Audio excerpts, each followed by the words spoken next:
Hey guys, it's your girl Ty and welcome back to my channel. Make sure you hit that like, comment, and subscribe so you can stick around for the ride. You already know, we back at it. Week 3 for the Artist Way. And for one, y'all see the hair. Get into it. So I have been doing my own hair for a very long time. Like I have been braiding my hair for years, but it took me so long to kind of like create content and post it and share what I be doing, and we're gonna get into that.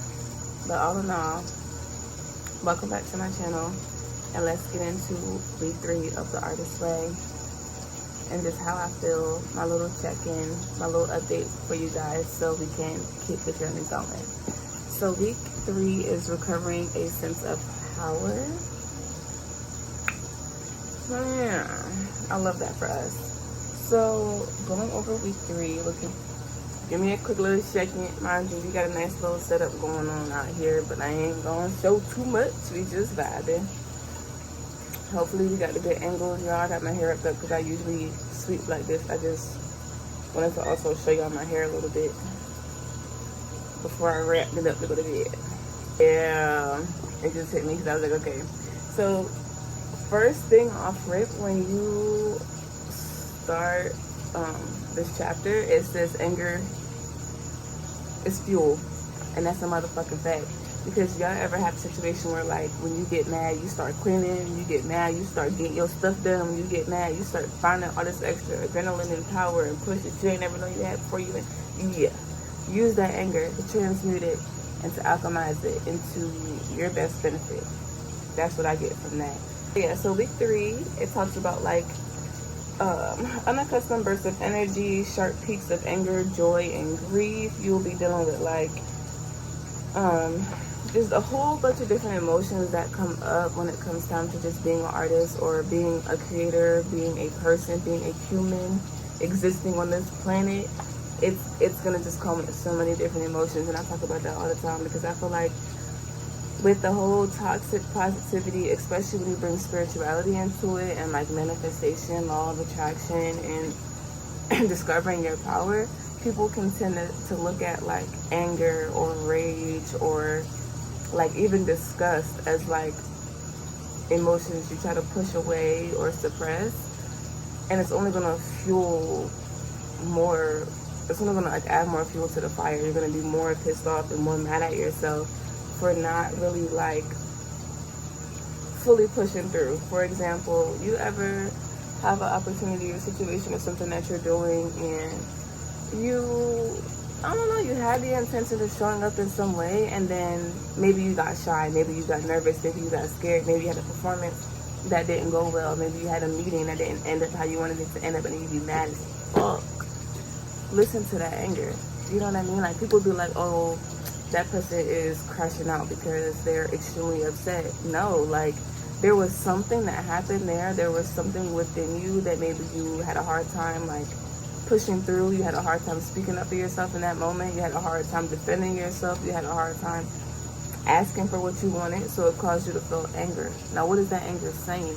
And that's what week 3 talks about. Like when you start dealing with pain and dealing with like frustration and just being pissed off, instead of feeling like you got to go put yourself in a corner and put yourself on timeout, it's like that's raw emotion. Just as powerful as happiness. It's just as powerful as sadness. It's just as powerful as you being goofy and giddy. But like, what is that telling you? So all the times I know, like with this talking about your inner child, some of the tasks for this week was really getting into like your childhood home and like 5 traits you liked about yourself as a child and things like that. So that's what I want to touch base on with y'all, because I feel like that's going to really be able to help you and me open my eyes to just the importance of connecting your childhood with who you are now as an adult. So for example, one of the things is like list 5 traits you like in yourself as a child. So for me as a child, I knew I was extremely gifted. Like I would come home from school and pull out my little homework and like put it up on the wall, get my shit done, and I'm outside. Like my imagination was extremely vivid. I literally could take the bare minimum of things and create a whole fucking fairy tale story. Like, I was super goofy as a kid. I was everybody's favorite, I think, in my eyes. And what else? As a kid, I think I was like, my nicknames growing up was Bossy and Pimp. I had to, when I get upset or when I start like forgetting how powerful of a person I am, or I start getting in my little feelings, connecting with my inner child, and really reminding myself, like, girl, what would little Snoopy want? Like, because Snoopy was another childhood nickname of mine. Snoopy and Snoop Dogg, because like my mom and my grandma, they used to give me the little pigtails with the braids like Snoop Dogg used to have, so that stuck with me. Dog, Snoop, this little braid don't got no chill, bro. If you don't get your ass back, that's why I try to wrap it up, but they just be all over the place. But yeah, like when I went through, like I said, I don't know if you guys go back and watch like week 1, week 2 or whatever. I grew up in chaos. Like it is what it is. I grew up in a household, you know, a house full of people, had my mom, had my family members there. It just was a little chaotic, and I feel like in those moments it could trigger your nervous system. It'll make you feel like your nervous system's in a little ball, and it'd be so hard to express yourself. It'd be so hard to feel and to be able to like genuinely process your emotions. So it would turn into suppressed anger or shyness or quietness, or you're over observant because you're protective of your surroundings. So when I had to really start like unpacking and unraveling as an adult, connecting with my like that anger as a child, like when I used to get mad, I used to literally stomp my fucking feet down the hallway with my arms up behind my back like a superhero, and I would be like, it's not fair. And my mom would always be like, life is not fair. She was not lying. She was not lying. So every time when I get mad or when I get upset, I view myself as that younger version of me. Like, clearly she doesn't feel heard right now. Clearly she needs comfort. Clearly she needs, I don't know, a hug or something. Clearly I need a snack. Maybe I need a little blanket. Maybe I need to take a walk. But like, you don't want to just go put yourself in a corner and on timeout. That's not going to help you really unpack those feelings that's coming up for you. So it also talks about like recovering your power and like describing your childhood home. I don't know how they connect, but I guess we can talk about it, because my childhood home, like I said, I grew up in very nice houses, and both of my grandmother's houses in Wrightstown, New Jersey, and Willingboro, New Jersey, is the two main places I grew up in. Both really beautiful houses, full of family members, and it was great. I would say at my grandma's house on my mom's side, we had the cutest little room set up as far as like with me and my sister sharing a room. Bookshelves, all the books, all the toys that we could literally ask for. Like, we had a great life. It just was, you know, those moments when it's like, you gotta get out and it's the middle of the night and we young with my mama walking in the middle of the night, like, you know what I mean? Feeling powerless. So when recovering a sense of power, you need to identify moments in your past that you felt powerless, moments in your past that made you feel disconnected, and reconnecting those pieces, because as you grow up as an adult and you're having new experiences, you're meeting new people, you're doing new things, you're going to new places, and there's still little pieces and parts of you that are stuck in the past that feel powerless, and they need help. They need you to go back and go grab them by the hand, tell them that it's okay, I'm here with you, and come with me so we can continue on. Like part 2 to week 3, and it's a little late, and I say that simply because my phone storage was tweaking. Phone, all of a sudden I get home and it wants to record videos like it's nobody's business. So I just driving right now, and I was low-key getting sleepy, so I was like, let me just go ahead and turn this camera on and finish yapping with y'all while I'm driving. So of course I'm gonna be looking back and forth, but you already knew that though, because we safe drivers over here. So just a quick recap of what I'm even doing this video for is the Artist Way for week 3 is recovering a sense of your power. Y'all, the video I recorded was amazing. I just didn't know that it stopped recording. And all in all, it was just talking about with anger, shame, guilt, and different emotions that come up when it comes time to like your inner child, and like what does recovering that sense of power look like for you. So if you ask me, I say like when it comes time to recovering a sense of power, it's being able to speak up and speak your truth and be your authentic self, regardless of what's going on around you, regardless of how people feel about you, regardless of even how you're feeling in the moment. A lot of times when you don't feel like doing something, or you feel like, oh, I don't know how this is going to work out, I don't know if this is going to be the right thing, you are wavering in your power. You're not really too sure on how something is going to be, rather than when you are standing firm in who you are and what you're doing, you're not really going to question that too much, because you already know what you're capable of. And that's why I feel like, for one, I probably needed to sit on week 3 anyway for a little while and not rush it. I'm also going to say this too. When it does come to the artist way, go your own pace. Don't try to rush it, because when you try to rush it, I don't know. I just feel like for me, sometimes I have to like kind of ponder and sit on that week that I'm working on, just to make sure I'm actually implementing all the things that it needs me to do. But also, I have been busy with other things too, y'all. So with that, I was pretty much talking about like the tasks that it has in the artist way, which is like what your childhood home looks like, or childhood room looks like, and your favorite childhood snacks, like really just reconnecting back with that inner child, and then the shame and the guilt. So just to be transparent, as far as like recovering a sense of power, it's more or less like, for me, when you know you've always wanted to do something and you never give yourself the chance to do it, recovering a sense of your power is still making that happen, regardless of how messy it could look, regardless of if you don't like it or not. You still find a way to create what it is that you're looking for. Now, I have not moved forward to week 4 yet, because I really wanted to wait and sit and ponder on week 3, really to get the video out there and to just take a moment to talk with y'all, because I'm just like, wow, the last 4 to 5 years of like motherhood, and like, y'all, I'm taking long drives, 4-hour drives back and forth, you know, evolving and changing, where my son is just so like, it's just so many different things.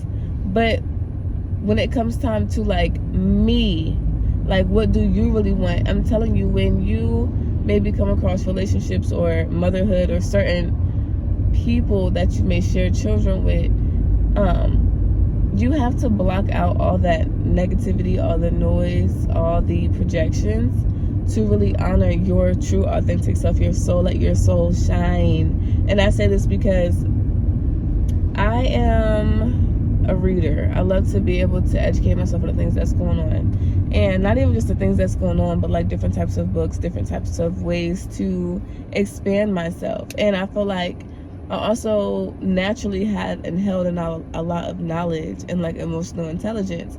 And it's like, girl, get on here and talk, get on here and show these people like what you're doing through your day, or talk about different things that you have going on, different topics that's on your mind. Being in your power, like being in your power, meaning like I'm creating a whole entire platform for myself, or I am doing the things I say I'm going to do. The commitment aspect, that's another thing when it comes time to your inner child and like really being in your power. What I want to bring up to y'all is, when you say you're gonna do something and you don't do it, think about it as like you're letting your inner child and your subconscious mind down, because you're writing down a goal, you're talking about the goal, you have the resources and tools to complete it, but maybe due to like self-sabotage or procrastination, you're not getting it done. Think about like your inner child that you're letting down in that moment, that has to wait on the adult version of you to gather together as an adult to be able to support that inner child version. And that's a never-ending loop. That's always going to be a cycle that you're going through, or that you may be in, simply because that's just the way that life works. I feel like for me, I was not in my power because I was sitting here I'm not gonna say self-conscious, but we could use self-conscious about how I would be perceived, but like now I don't give a fuck. I don't give a fuck because you look crazy whether you're doing something or not. You look crazy whether you're showing up for yourself or not. So you can't let anything get you down. But another thing when it comes time to like recovering a sense of power is you really doing the things that you say you want to do. You standing firm on that and you not letting anything get in the way of yourself. For example, for me, I'm somebody who for years, like y'all, I got journals, stacks of journals of just the stuff that I've been learning about over the couple years as far as like your chakras and like your energy centers, ways to be able to like connect and meditate and like use your body as a way of healing, like movement and just so many different things. Like I remember going through this like phase where I felt like I would sound crazy getting on here talking to these people about 3D to 5D consciousness and all these different things that was going on. And because I shut all that down, I shut myself down, that wasn't me being in my power. That wasn't me really allowing myself to stand up and show up. There's been so many people around me that want to control the narrative, that want to control how they show up in my life and control how I say certain things. And I'm telling you that it's not going to work around here. It's just not. And I think that's why I chose silence for the most part, to let things play out in a way that I feel like I can see the bigger picture before I just start scrambling around looking crazy. And I feel like that's something that a lot of us, that would be helpful for a lot of people, is taking a moment to, when something's happening, a situation's getting out of hand, out of control, instead of just trying to jump in to immediately try to fix it, immediately try to find a resolution, sometimes you just need to sit back for a second and really see what the heck is going on, so you know how to get in your own 2 feet and reassess the situation as it should be. Because recovering a sense of your power is you showing up authentically regardless, no matter what is going on, and you embracing yourself. And I mean, that's in the good, the bad, or the ugly, literally. Meeting me and they're like, oh my God, Ty, like I just love so much about you, but you don't share a lot, you don't talk a lot. And I realized, like, damn, like I really have, like, and also too, another thing, y'all, you cannot create in survival mode. And I'm not saying that like I've been in survival mode, but like yeah, every time I get to a place where I feel like, okay, things are going great, I'm ready to start showing up, ready to start sharing, ready to start speaking up and expressing myself and really cultivating, you know, this world that I want to create for myself, and be like, boom, boom, boom, boom, boom, knocking me out, bow, bow, bow, bow, bow. So I'd be like, hold on, but if I wasn't recovering a sense of my power, if I wasn't a powerful woman, I wouldn't be able to get up from that. But see, you say knock down 7 times, get up 8, or whatever the hell they say. I don't even know. But I'm to the point where it's like you cannot let anyone or anything, I mean any past experiences, any past relationships, any circumstances really dictate and determine your character. They should not be able to determine who you are as a person. So when I be looking back too, and I be realizing like, wow, like I've been doing my hair for years. I've been, you know, doing the mother thing, doing Kai's hair. Like there's so much opportunity, so much potential in the past and in the future, but you gotta give yourself grace, because I didn't, like the stuff I know now, I didn't know back then, obviously. So I have to handle myself differently, because it's like I can't expect myself to just be able to do all these things when it takes time, it takes preparation, especially when it's like I wasn't just going through motherhood, it was like healing and all these other different things. So you got to give yourself grace, and you got to run your own race. This is not something that you need to be like zooming through. And that's what I also had to slow down, because when it comes time to this balance that we have in life, we have to balance those masculine and feminine qualities, and we also have to be expressive of ourselves. Like, for example, if you know that you have a lot of knowledge or past experiences, or you love having the ability to teach, then step into that, embrace that, pick a series on something that you're really knowledgeable on, and start making content on it. Maybe that's me giving me a message to me, I don't know, but I'm serious. Like, think about your inner child. Think about your inner child that wants to be expressed in a beautiful, creative way. And then please give yourself the time to do that. So we're going to make this short because, like I said, you're going to get a couple different parts in week 3 because it's a little late. So I'm going to add some things in here for y'all. But I really do just want to say, like, this has been a pretty decent journey so far, because even when I do fall behind, I give myself grace because I know why I am falling behind. I know what I'm dealing with. I don't share a lot of my personal life for multiple reasons. There's people who go through certain situations and don't come out of it alive. And I'm not even saying that to be dramatic. I'm saying we never know what people really deal with in their life. We never know someone's full life story or full background. And that's why a lot of people, they see something on the outside, they see what you look like today, but they don't know all the things that you've experienced that caused you to even get there. So they have all these different expectations of what I need you to do and what you should be doing, but they don't understand that the outer appearance and the ability for my nervous system to be able to retain all these things is what matters to me more than anything. Because when you have done a lot and you've experienced a lot, and with my age being younger, a lot of people who are older than me are like, oh, you should be able to do this, you should be able to do that, but they haven't been through half the things that I may have experienced in my past. So your opinion is honestly not going to be that valid to me because we didn't come from the same type of circumstances. So what you are capable of doing, it may be different for another person who is built a different way, who has experienced different things. But we're going to keep week 3 again, like I said, recovering a sense of your power, like putting your foot down. What are you giving your power to every day? Your power is your attention. Your power is your emotions. Your power is your body. Your power is your spirit. Like, are you letting people change up your mood because they're not feeling it, or are you allowing yourself to stand rooted in who you are so you can take control of your day? I don't know. But you let me know. Y'all make sure you guys like, comment, and subscribe. I'm definitely getting back on the consistent wave of it. My phone was tweaking, y'all, so I had to get that together. And then also just, going through different changes and different things that's happening. But I will definitely be getting back into the swing of it so we can continue the journey together, my babies. So bye.